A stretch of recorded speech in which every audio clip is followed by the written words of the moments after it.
the quaint town of Brooksville, Florida, nestled in the heart of Hernando County, an unnerving chill settled over the community, rekindling memories of a tragedy that struck 3 decades ago. This is not just a story of loss and grief, but of relentless pursuit, of a mystery that clung to the hearts of the townspeople and the tireless law enforcement officers who vowed to bring a killer to justice. Welcome to the Crime Canvas.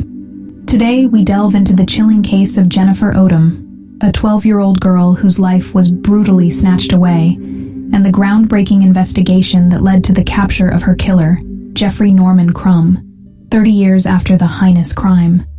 A day that changed everything. The sun dipped low on the horizon, casting long shadows over the quiet streets of northeastern Pasco County. It was February 19, 1993, a day that would be etched into the collective memory of the community forever. Jennifer Odom, a 12-year-old girl with a radiant smile, stepped off the school bus, marking the beginning of her 200-yard walk home. Little did anyone know that walk would become the last steps of her innocent life. Jennifer was a typical preteen, full of dreams and aspirations. She had friends, loved school, and cherished her clarinet, which she played in the school band. Her parents, Robert and Susan Odom, doted on their only child, and their cozy home on Powell Road was filled with warmth and love. For years, the memory of Jennifer's disappearance haunted the town. Parents held their children closer, and every law enforcement agency in the Bay Area joined forces in a frantic search for answers. Jennifer's classmates had reported seeing a blue truck in the area, possibly connected to her vanishing, but as the days turned into weeks and weeks into months, the trail grew cold and hope dimmed. Then, on February 25, 1993, a grim discovery shattered the community's fragile hope. Jennifer Odom's lifeless body was found along a horse-riding trail off Powell Road in Hernando County. She had been brutally attacked and murdered, and the shockwaves rippled through the close-knit town. Sheriff Alninhuis, his voice heavy with sorrow, said, "Every one of us, including those in law enforcement, can look at Jennifer as our niece, our sister, our granddaughter, and realize that it is a tragedy beyond tragedy." The investigation into Jennifer's murder was intense from the outset. Detectives, fueled by determination and a thirst for justice, pursued every lead with unwavering diligence. The blue truck became the focal point of their search, a symbol of hope for answers.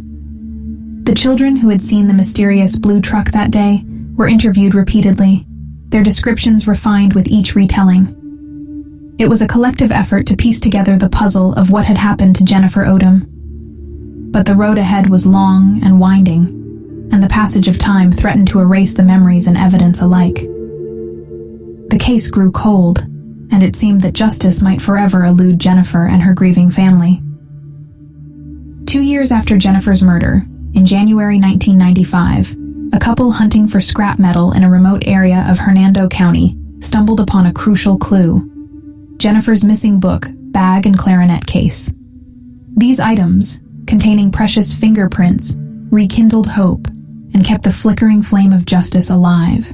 Despite countless dead ends, dedicated law enforcement personnel and private citizens refused to let Jennifer's memory fade. Every viable lead was pursued, and as technology advanced, evidence was re-examined in the hopes of finding the elusive smoking gun that could solve Jennifer's murder. Approximately a decade ago, the National Center for Missing and Exploited Children stepped in, scanning over 75,000 pieces of evidence related to Jennifer's case. Among this vast trove of information lay a critical breakthrough: a full DNA profile extracted from biological evidence collected in Pasco County before February 2015. This DNA held the promise of identifying Jennifer's killer. However, the search for a match in the national DNA database proved fruitless until 2015. It was then that Detective George Lundgren of the Hernando County Sheriff's Office received a call from Pasco County with astonishing news. A solid lead had emerged in a case involving the abduction and survival of another teenager, an event that occurred just 13 months before Jennifer's tragic kidnapping. The survivor, bearing the physical and emotional scars of her ordeal, had provided crucial biological evidence. Detectives believed that the similarities between the two cases warranted a closer examination.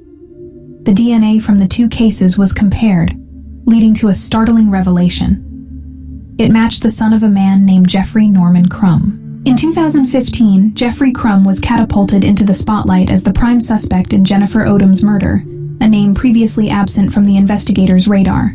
The pursuit of justice kicked into high gear as detectives embarked on an exhaustive investigation, leaving no stone unturned. Everyone associated with Crum during the time of Jennifer's abduction and murder was interviewed, their statements and alibis scrutinized. The evidence gathered was turned over to the state attorney, and the facts and circumstances were presented to a grand jury, which returned with a resounding indictment: murder, kidnapping, and sexual assault.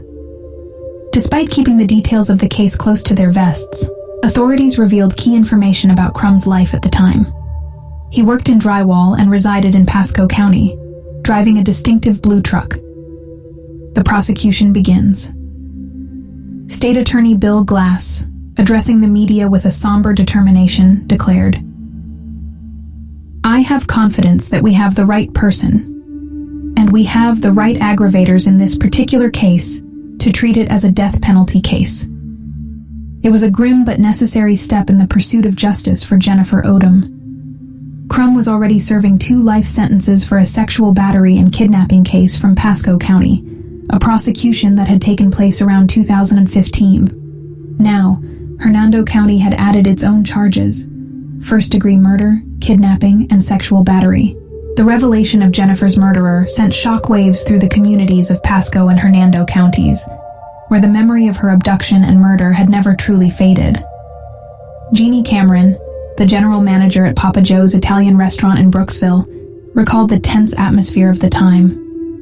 "So we all remember hearing about her disappearance, Jennifer's, and about the blue truck, and everybody was on alert about looking." Joseph Geritana, the owner of the same restaurant, added, "Back then, 30 years ago, as a parent, I was very angry that someone could do something like that to a child and then leave her there in the middle of nowhere." For Jessica Ellis, a former classmate of Jennifer, the memories of their shared school days came rushing back. "I would say we saw each other a lot. We weren't like close friends, but we knew a lot of the same people. We rode the school bus every day, and I just remember her always being nice." Grief and fear had lingered for years in the hearts of those who knew Jennifer or were part of the close-knit community. The relentless pursuit of justice had finally paid off. Jeannie Cameron summed it up, saying, "I think the bottom line was finding out who did it and getting him off the streets so that another family doesn't have to be tormented, because I really feel like the whole community was tormented until they found out the answer."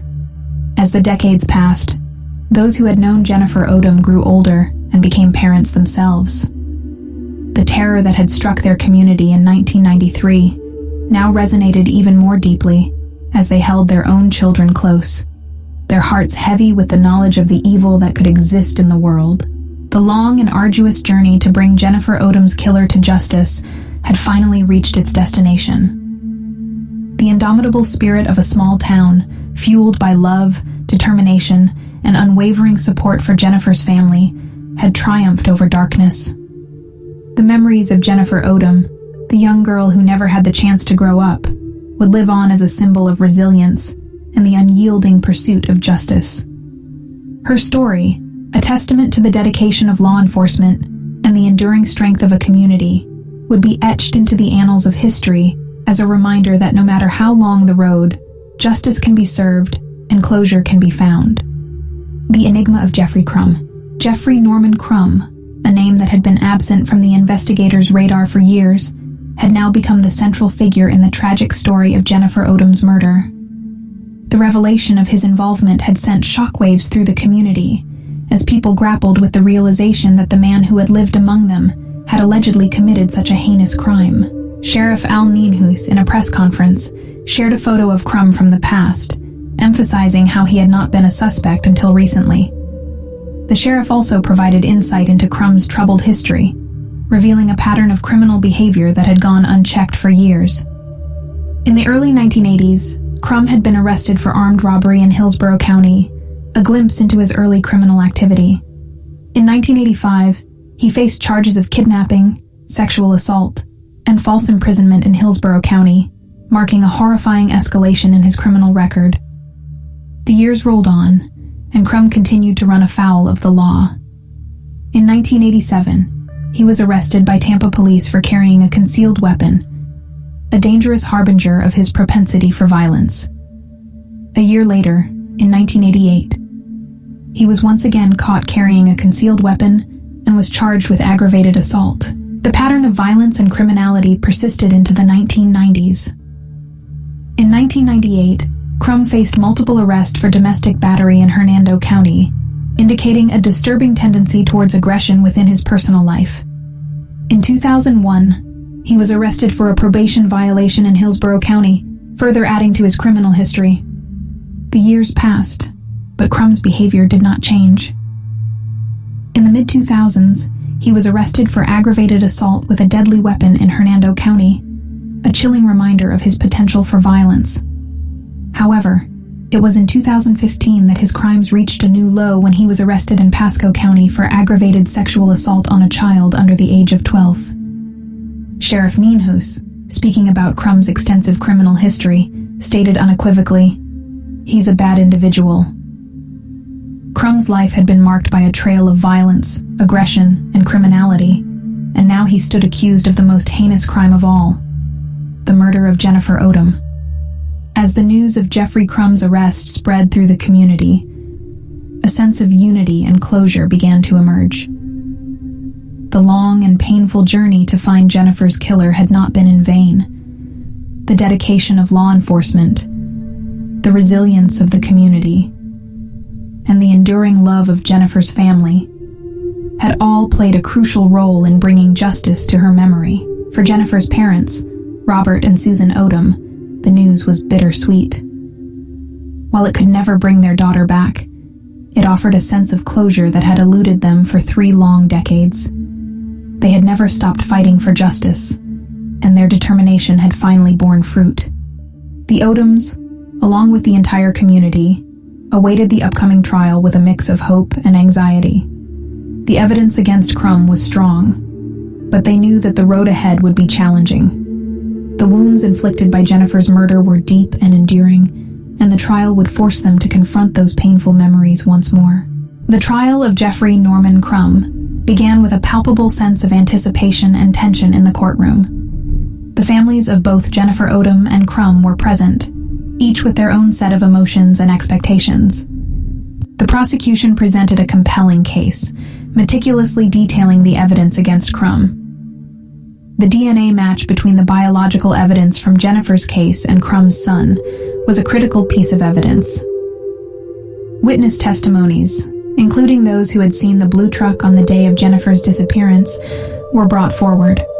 The defense, on the other hand, attempted to raise doubts about the evidence and questioned the reliability of the DNA match.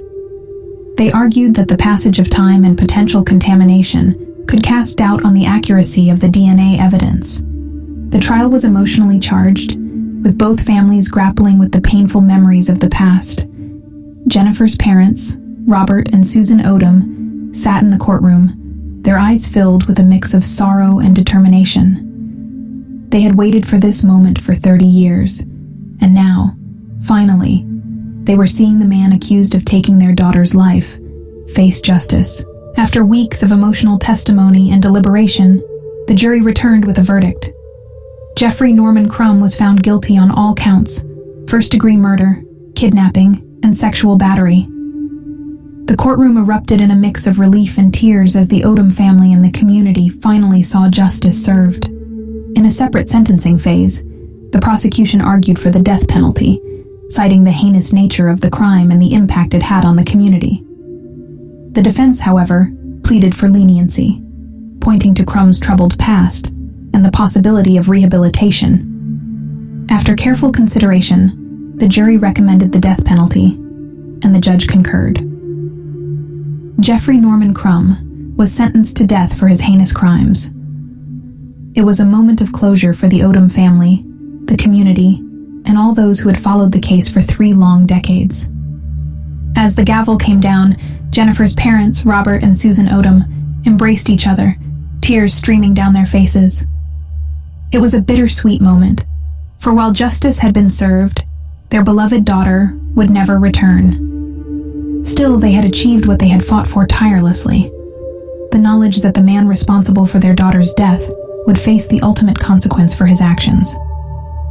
The community that had been haunted by Jennifer's disappearance and murder for so many years breathed a collective sigh of relief. The nightmare was finally over, and the scars, though deep, could begin to heal.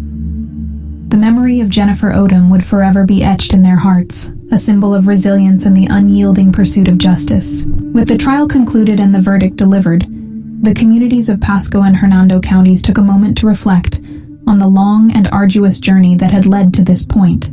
They remembered the fear, grief, and anger that had gripped them in the aftermath of Jennifer's murder. They recalled the tireless efforts of law enforcement, the unwavering support of the community, and the enduring love of the Odom family. The memory of Jennifer Odom had served as a rallying point for the community, a reminder that evil could exist even in the most peaceful of places. It was a testament to their determination that they had never given up hope, even when the trail had grown cold. As they looked towards the future, there was a sense of hope that the scars would slowly heal and the community could find closure. The Odom family, though forever changed by their loss, could finally begin to move forward, secure in the knowledge that justice had been served. The legacy of Jennifer Odom would live on in the hearts and minds of those who had known her and those who had followed her story. She would forever be remembered as the young girl with a radiant smile, full of dreams and aspirations.